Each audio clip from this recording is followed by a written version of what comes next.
Good evening from Expert Credit Sweep. So tonight I'm going to show you how to remove public records, bankruptcies, tax lien, judgments, evictions, anything that goes under public records. This can work for it, and I'm going to make it really, really simple. So this is a bankruptcy. I do have notes on the side on the right over here. And okay, so I chose this report because this dude had a lot of them on here. This is an older report from 2016, but this is his first report, so I chose it. So bankruptcies are substantially more difficult to remove now than they were a couple of years ago. A couple of years ago, you could have gotten them off in as little as 5 days, but I'm going to give you the bad news because nobody wants to tell you this stuff, but I'm going to tell you bankruptcies are super freaking difficult to remove. Okay, so you have to know how to remove them. I will show you in a different video what you can do besides this, but we're just looking for what belongs, what doesn't belong on here. Okay, so let me show you Equifax down here, and I highlighted it, okay? So the date, the filing date is listed as 12/1/20. 2820. The year 2820 does not exist, okay? So you can use that to remove it from Equifax. You can also see that right here where it says the court name, it's listed as U.S. Dist Court, okay? So U.S. Dist Court literally needs to be listed as U.S. District Court, City and State, or U.S. Bankruptcy Court, City and State. Okay, so these are the things that you were looking for. But the number one thing with Equifax is using the filing date to get the thing removed. As you can also see, it has a liability of K. K is not numerical, okay? It is alphabetical. How is the letter K any sort of number? I mean, it just doesn't make any sense. So obviously it represents something like 0, but it doesn't belong on there. Okay, so use that to get it off Equifax. Also, as you can see right here, it's supposed to have a reference number. There is no reference number, and that's not because I went and I removed it. That one literally didn't have it because I did remove the docket numbers and the client's information from this. But that one didn't have it. Okay, so let's look at TransUnion. TransUnion looks pretty darn good, but there's no liability and there's no reference number, and it says U.S. Bankruptcy Court without the city and state. Okay, so look over here on the right. So TransUnion is always going to report it as Federal District, U.S. Bankruptcy Court, or federal court or something like that. So it has to have the actual name of the court to be able to stay on the report. Okay, and just so you know, I'm using reports from Credit Check Total, and the reason for that is that it's always going to report inaccurately. I don't give a crap what the actual report from the Bureau looks like. I get people asking me that all the time. I don't care what those reports look like, okay? Just because the Bureau has the information accurately listed on their reports doesn't mean anything, because nobody goes directly to the bureaus to pull the reports. They use some other system, such as credit monitoring or, like a mortgage report or whatever, okay? Because they do not go directly to the Bureau and pull it from somewhere else, it doesn't matter what's on the report, okay? So anyways, back to this. Credit Check Total is a site that I recommend, but it's also going to show inaccurately on other Experian-related websites, such as freecreditreport.com or Experian.com. It also even shows different filing dates on Privacy Guard. Okay, so those are the sites that you want to use, but this is going to show you the most inaccurate information. So anyways, instead of you just staring at a screen, I'm going to continue. To remove it from Experian. Experian is the most difficult to remove. Okay, my recommendation is to challenge not only the fact that it says BKPT and sometimes BKRT, it has to be listed accurately, so it has to say bankruptcy court. Just because they abbreviate it and it makes sense to them, it doesn't make any sense to you. And once again, it has to be listed accurately and completely. But you can also challenge, where they're pulling their information from, because whether it's public record or not, they obviously don't get this information from, the court. So you can even just say, hey, I contacted the court. The clerk verified that they don't, verify records with the credit reporting agencies, and I've blocked my other public record information. So where are you pulling this information from? And you're required to have firsthand knowledge, which means that you need to furnish the actual petition. They're never going to do that.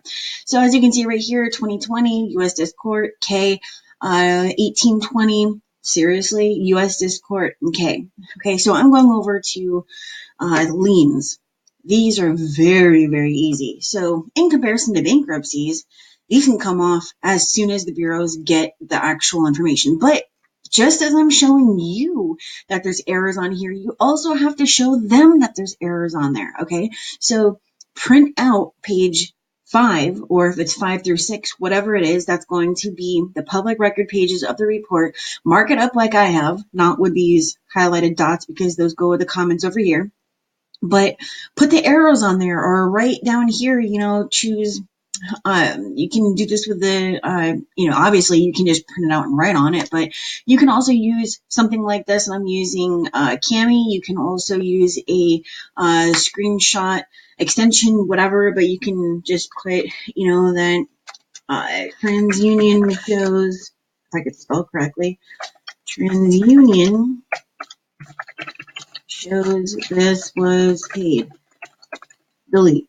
Okay, as simple as that, and draw an error over here, and you'd send that to Experian, because Experian is showing 17,444 as the balance. But as you can see over here where I have my arrow, TransUnion is showing that this is paid. Okay, TransUnion is always going to show that it's paid, whether it's paid or not. Obviously, if Experian is showing a balance, it's probably not paid.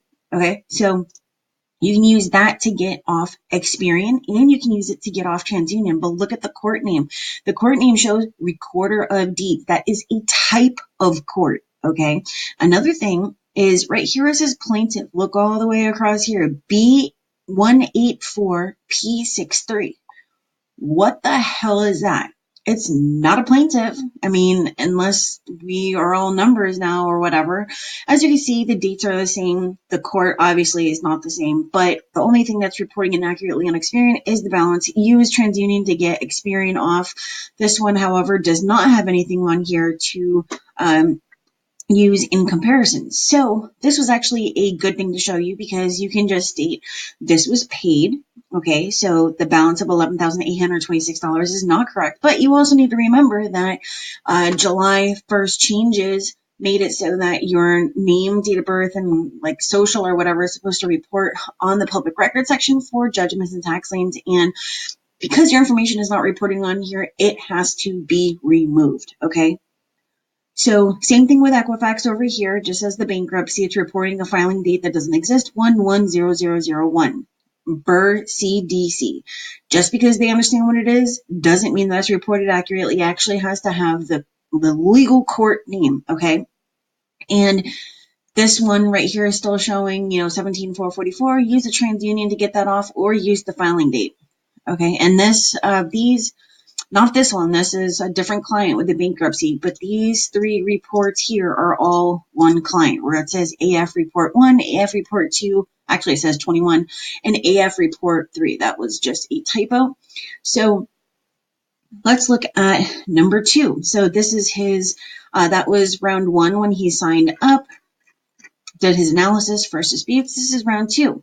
So he only has 3 remaining, okay? So, and it's the 2 Equifax and 1 on TransUnion, and these 2 are the same right here, okay? So I did it again, and I challenged where they're getting their information from, and I pointed out once again that these are reporting inaccurately. They cannot stay on there, and of course you can see that Experian removed them, okay? So this was the second, so round 1, round 2, so this is round 2 results, okay? So all public records are gone. It says right here, there are no public records on your credit report at this time, okay? So the reason they're gone is because I know what to look for, okay? You need to know what belongs, what doesn't belong, okay? So that's what you can do to remove these judgments, tax liens, evictions, criminal records, and even child support if they are under public records. If they're under, collections, then obviously that is a different method. But once again, this is based off of Credit Check Total. And if you were to use an Experian report, such as from Experian.com, just go to the public record section and you will also see that Equifax is still reporting on there. It'll probably show not as 11001, but probably like 121001 or something to that nature.